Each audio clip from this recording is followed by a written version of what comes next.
ఒక్కరితోనే శారీరక సంబంధం ఉండడమే సౌశీల్యం అంటారు. ఖచ్చితంగా పురుషుడికైనా స్త్రీకైనా జీవితాంతం ఒక్కరితోనే శారీరక సంబంధం ఉంటే అది బ్రహ్మచర్యంతో సమానం. శాస్త్రాల్లో చెప్పారు. అసలు పెళ్ళే చేసుకోకుండా బ్రహ్మచారి ఎంతటి శక్తిని ఆర్జిస్తాడో, ఒక్క స్త్రీతో మాత్రమే, ఒక్క పురుషునితో మాత్రమే సంబంధం కలిగిన స్త్రీ పురుషులు అంత శక్తిని ఆర్జిస్తారు. బ్రహ్మచారికి అంత శక్తి ఉంటుంది. ఇంకో మాట చెబుతున్నా, కాలేజీ పరిశోధనలు జరుగుతున్నాయి కాబట్టి బ్రహ్మచర్యం ద్వారా శక్తి సంపాదించగలిగిన వాడు ప్రయోగశాలలో చేసే ప్రయోగాలు చాలా సూక్ష్మంగా ఉంటాయి.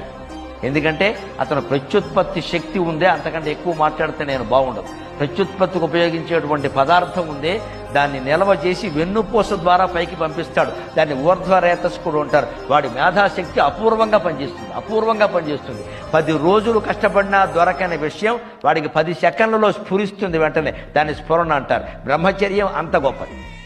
బ్రహ్మచర్యం పాటించి అనాథులకు సేవ చేయగలిగితే దేశానికి సేవ